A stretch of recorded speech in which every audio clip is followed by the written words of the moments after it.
Boa tarde a todos, boa tarde a todas. Hoje é dia 16, quinta-feira. Estamos começando a live do isolamento, né?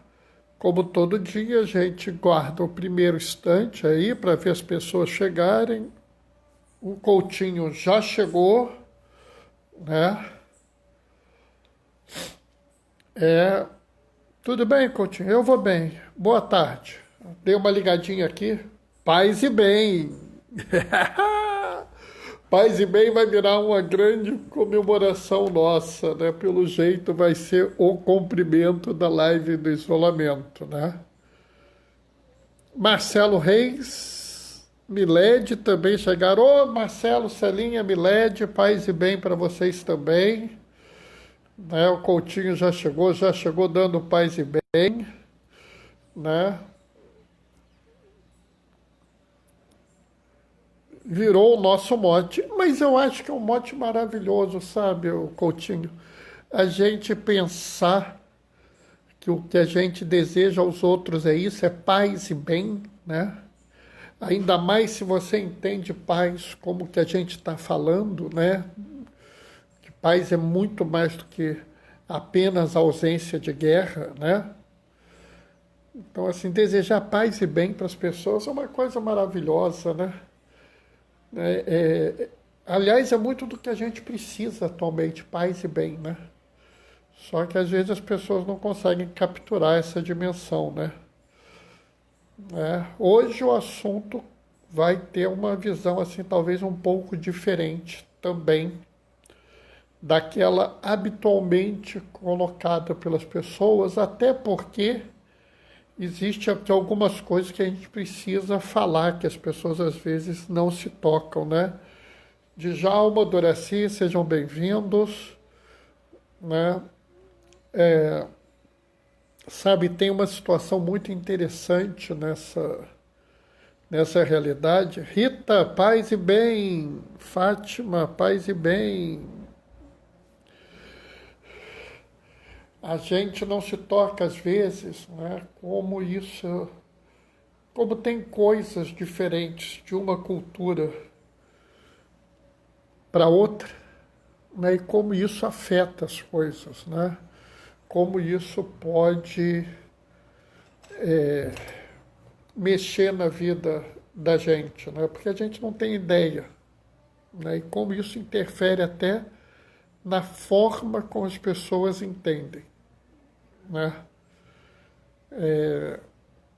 Esse evangelho tem uma coisa muito interessante que eu vou frisar depois, né? Mas ele mostra, vamos dizer assim, a seriedade com... Oi, Denise. A seriedade como as pessoas abordam o texto da Sagrada Escritura, né? Porque tem uma questão de tradução aqui nessa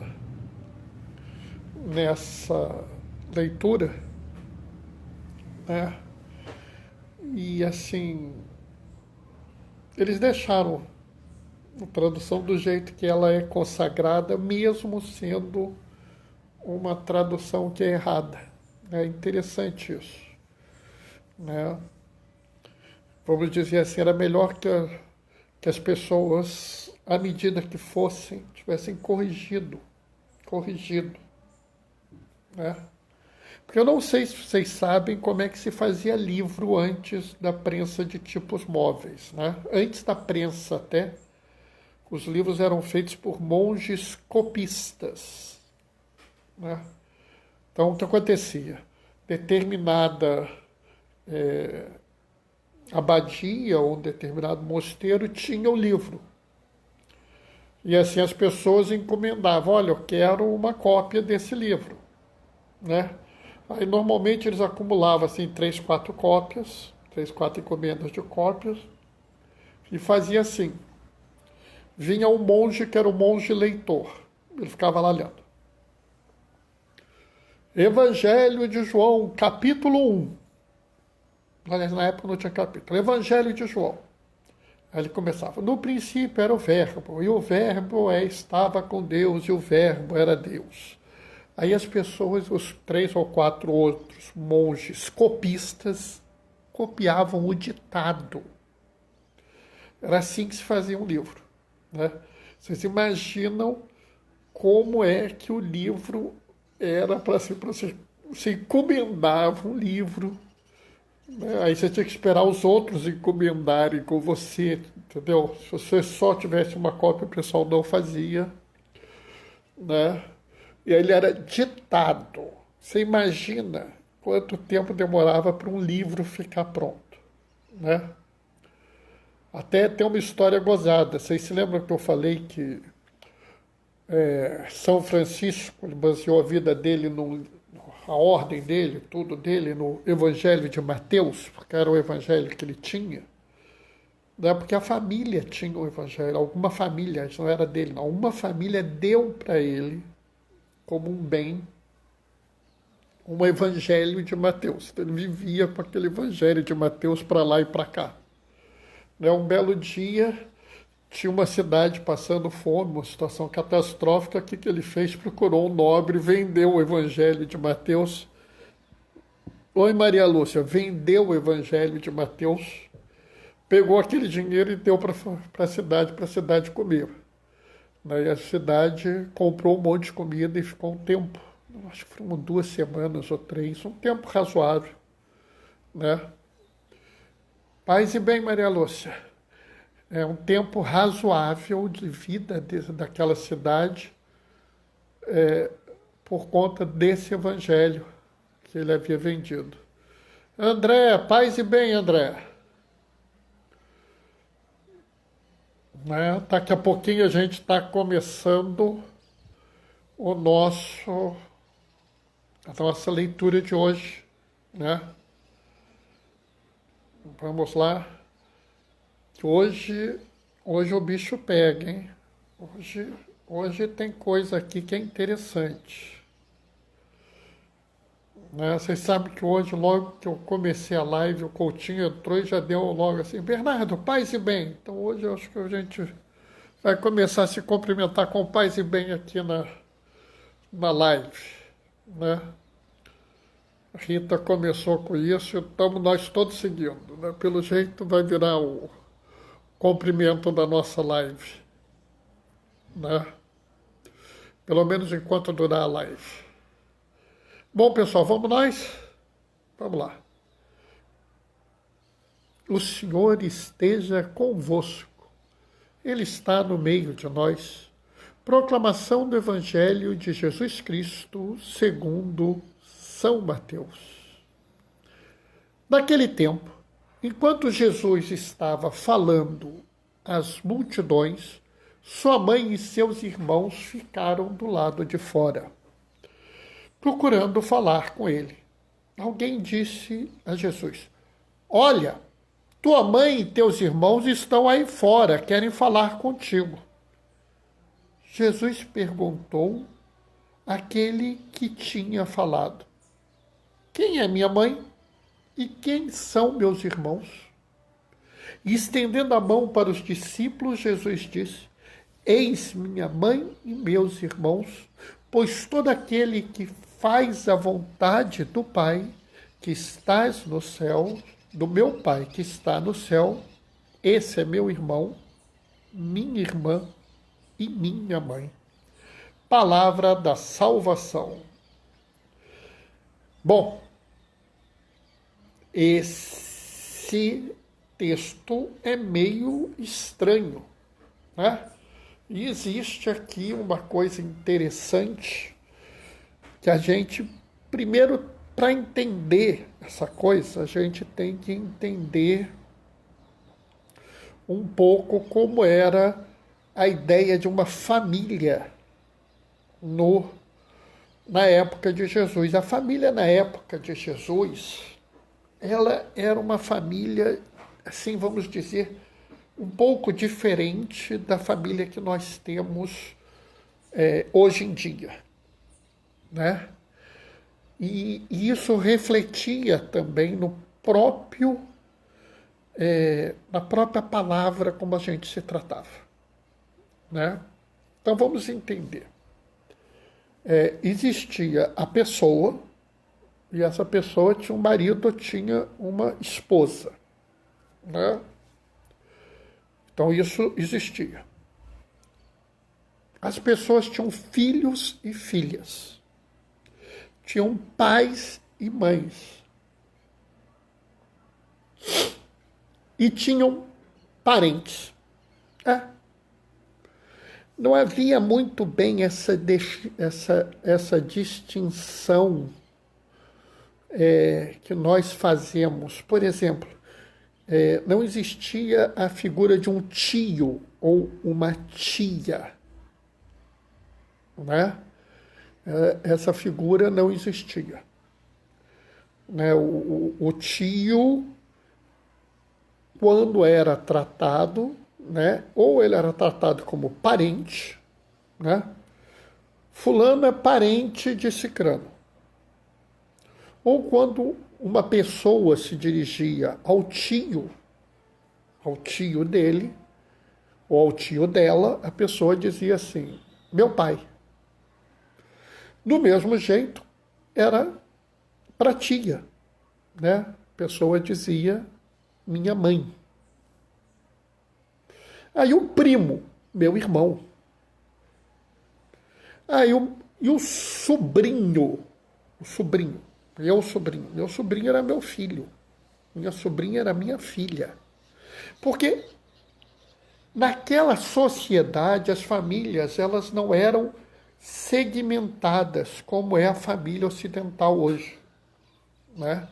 Na verdade, era até assim, não raro, você tinha o que hoje a gente chama de famílias multinucleares, né? Ou seja, numa mesma casa habitavam 2 ou 3 famílias com relação entre si. Lembrando, inclusive, a gente tem que tomar cuidado com isso, porque havia situação, por exemplo, como você tem de Abraão, né? Abraão, ele era casado, né? Se lembra? Abraão era casado, né? Sara. Mas Sara não dava filho para Abraão. Então, Abraão, seguindo a lei, olha lá, seguindo a lei, arrumou uma concubina e teve Ismael. Então, na casa de Abraão você tinha Sara e a concubina, né? E você tinha um filho, Isaac, e um filho, Ismael. E aí? Estão vendo o negócio? O Abraão tinha na casa dele 2 famílias. Era uma família multinuclear. Haveria a possibilidade, inclusive, dependendo da situação, né, que você tivesse um homem casado com uma esposa e casado com a viúva de seu irmão para garantir a descendência de seu irmão. Então você teria, né,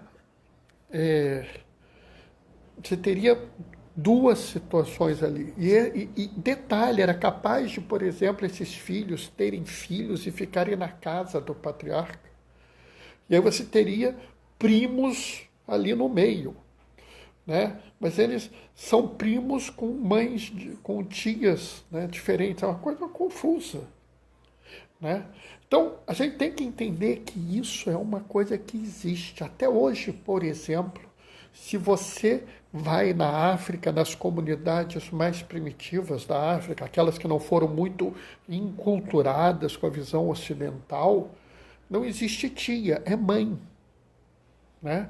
Existe a mãe velha e a mãe nova quando a irmã é mais velha que a sua mãe ou quando a irmã é mais nova que a sua mãe.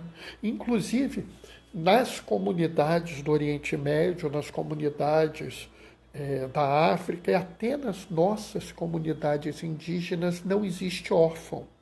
Sabiam disso? Porque se o pai e a mãe de uma criança morrem, né? Ou o parente recebe essa criança e passa a cuidar como se fosse filho dela, ou um vizinho pega a criança e passa a cuidar da criança automaticamente. Não tem adoção, não tem pumba. Né? E quando não é um parente seu, ou seja, quando você pega alguém que não tem parente e passa a criar, você passa a ser respeitado. Olha, fulano é pai de cicrano. Uma coisa assim. Então, a gente tem que entender que, na verdade, você está lidando com algum parente de Jesus. Então, está lá a mãe, né, Maria, e algum parente de Jesus. Pode ser um primo, pode ser um tio. Se você procurar lá no Antigo Testamento, vocês vão ver que existe uma relação de Abraão com Ló. Ló, teoricamente, é sobrinho de Abraão, mas tem um momento que falam que é primo de Abraão, porque como a palavra era parente, as pessoas às vezes traduziam errado, trocavam ali, né?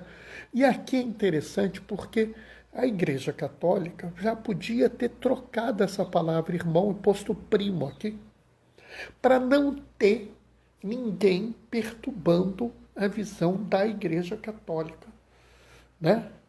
Mas por que não faz isso? Sabe por quê? Porque você tem que respeitar a Escritura. E se a palavra que está aqui foi originalmente entendida como irmão, a gente vai manter a palavra como irmão. No Evangelho de Marcos, o Evangelho de Marcos começa assim. Evangelho de Jesus Cristo, Filho de Deus.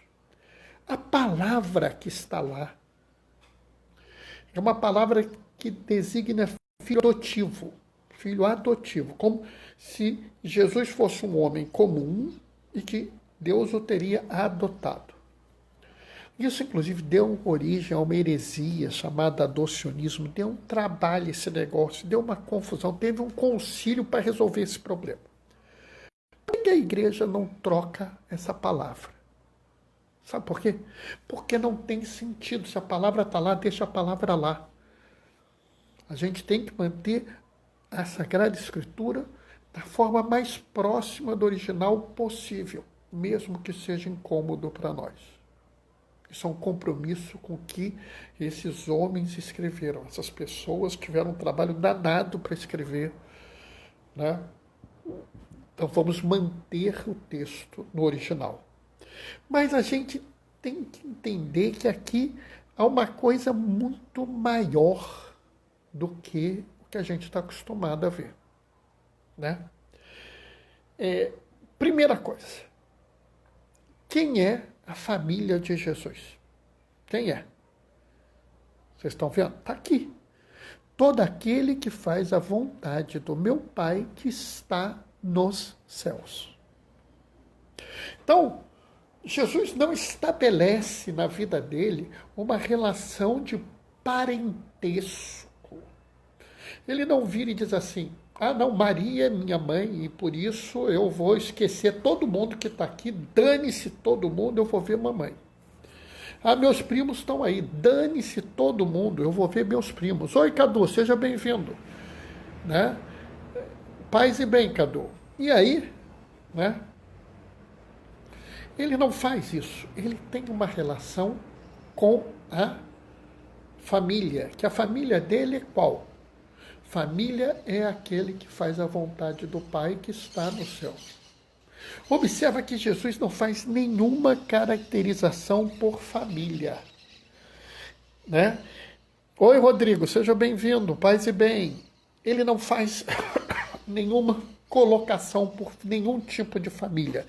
Ele não diz que família tem que morar na mesma casa, ele não diz que família tem que ser A, tem que ser B, tem que ser C. Ele não diz que só pode ter um pai na casa ou uma mãe. Ele não diz isso, ele não fala nada. Ele não faz nenhuma observação por família, a não ser que a família tem que ser aquela que segue o que o pai, né, segue a vontade do pai.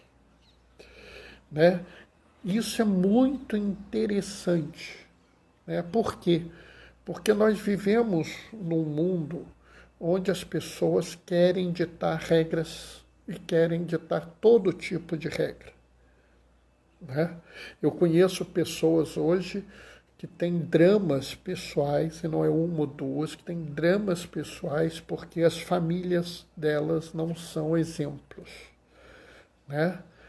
E eu, às vezes, fico até angustiado, porque eu tento tocar o coração dessas pessoas e as pessoas ficam preocupadas. Ah, Bernardo, mas a minha família não é uma família exemplar, não é uma família padrão. Pessoal, a família da gente é a família da gente. Não tem família padrão. Jesus tinha uma família padrão? Tinha. Ninguém sabe, porque isso não era importante. Ninguém pode dizer se a família de Jesus era uma família padrão ou não, porque ninguém sabe. Pedro tinha uma família padrão? Ninguém sabe. Esse aqui é o detalhe, porque isso não era importante. O que era importante era o quê? É que as pessoas seguissem a vontade de meu Pai que está nos céus. É isso que as pessoas não entendem, né? A gente tem que parar de viver a vida centrada no pedaço e viver a vida centrada no todo. O que eu quero dizer com isso? Né? A gente tem que parar de olhar, né, se esse cabelo aqui está grande, está pequeno, está bagunçado, não está, se a minha barba está cortada direito ou está com caminho de rato, né, se a minha camisa é azul ou verde, cor de abóbora, né, se eu sou gordo ou magro. Isso tudo é pedaço. Isso tudo é pedaço do ser humano. Isso nada é importante, né? O que é importante é que você siga a vontade do Pai. É que na sua casa as pessoas sigam a vontade do Pai. Que vocês tenham uma relação sincera com Deus. Que vocês realmente queiram seguir Jesus. É isso que ele pede. Ele vira e fala a todos, todos são meus irmãos, todas são minhas irmãs. Em Cristo somos todos irmãos. Através de Jesus, todos que ouvem essa live, que ouvirão algum dia, são meus irmãos, são minhas irmãs. Basta o quê? Que elas ou eles sigam a Jesus. E não sou eu que estou falando isso, é o próprio Jesus. A gente tem que parar de querer estabelecer regras de vida para os outros, né? Ditames, não, porque se não for assim, está errado. Pessoal, a gente tem que entender que a vontade de Deus é o que interessa. Eu volto a insistir com vocês. Eu quero insistir isso.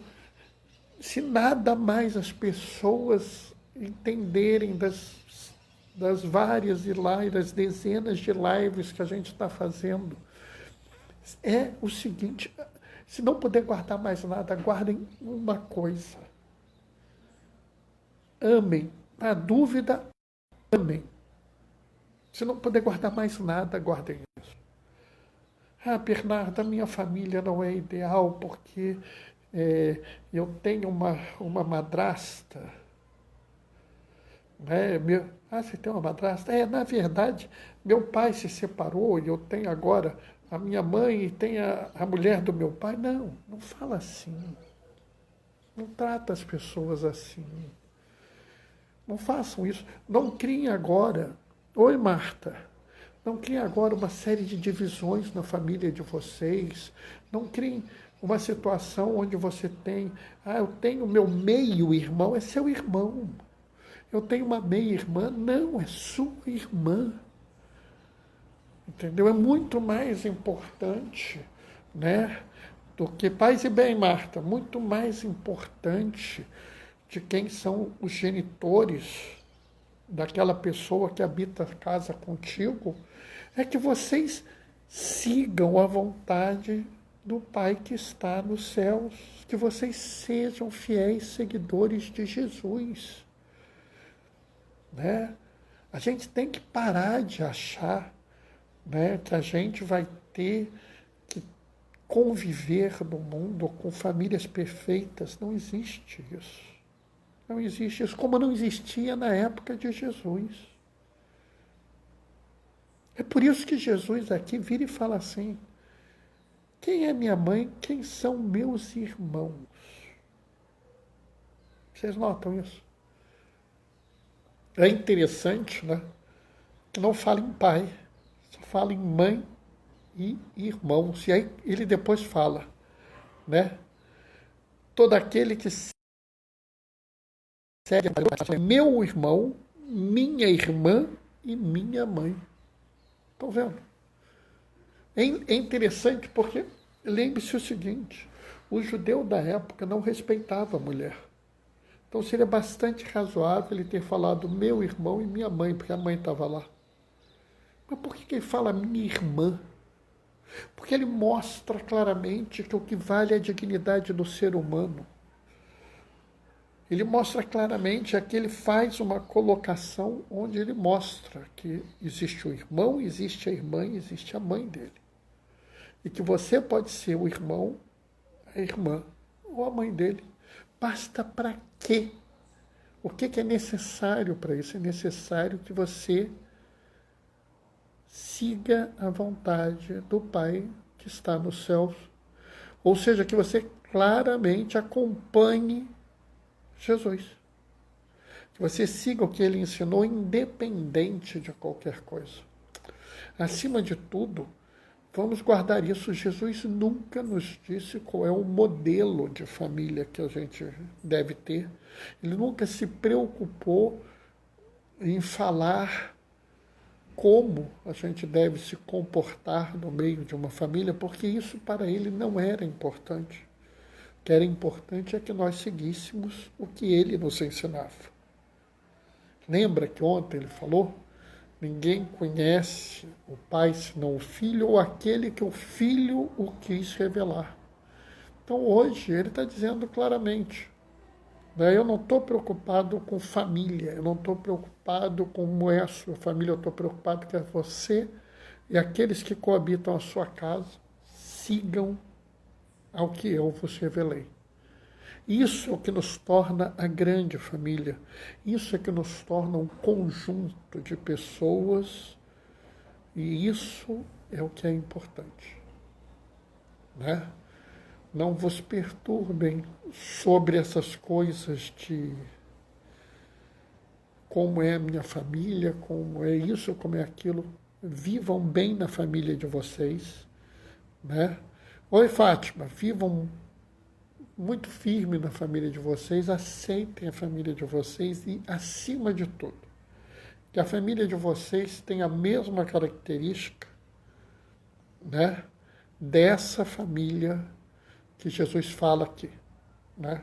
Se você quer ser irmão ou irmã de Jesus, basta uma coisa: fazer a vontade do Pai dele que está no céu.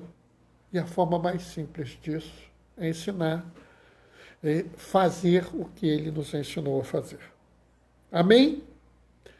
Bom, pessoal, o que eu tinha para falar hoje era isso, né? Guardem muito claramente isso, né? Que Jesus nunca falou para ninguém como deveria ser uma família. Ele falou claramente a todos que nós deveríamos sim ter como base das nossas famílias seguir o que ele nos ensinou, né? Então, isso é muito importante, tá? Guardem bem isso.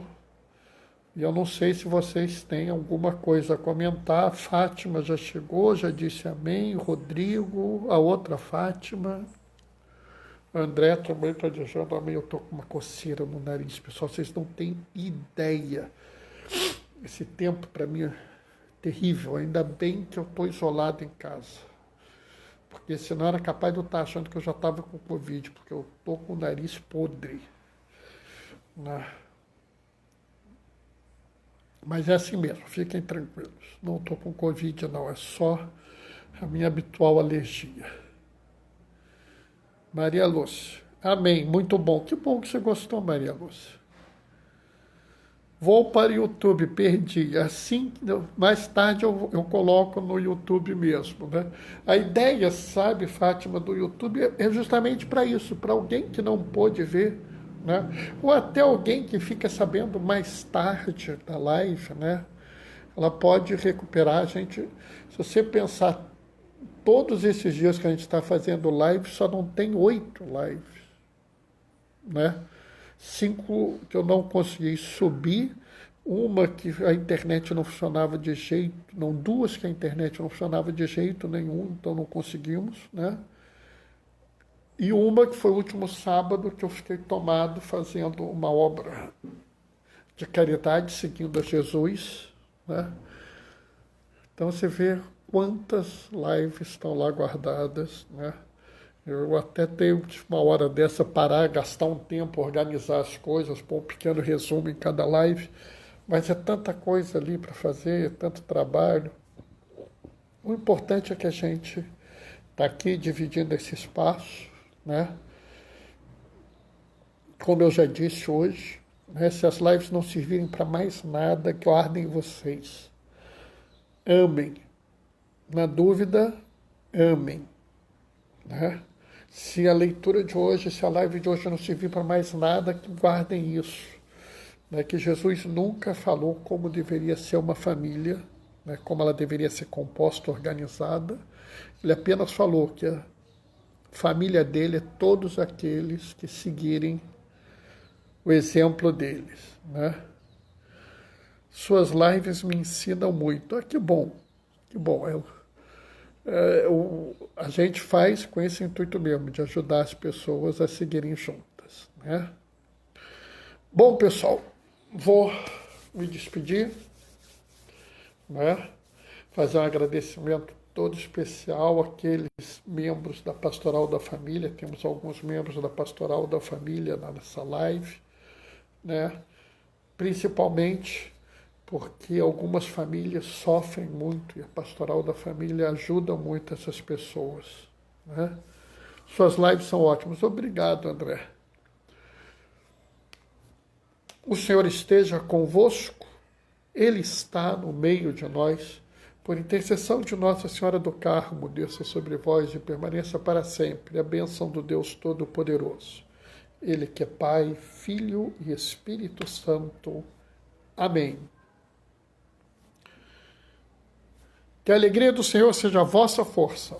Permaneçam em casa, fiquem protegidos e que o Senhor sempre vos acompanhe. Bendigamos ao Senhor, demos graças a Deus. Até amanhã, 15h30. Daqui a pouquinho tá no IGTV, mais tarde no YouTube. Tchau, tchau, pessoal.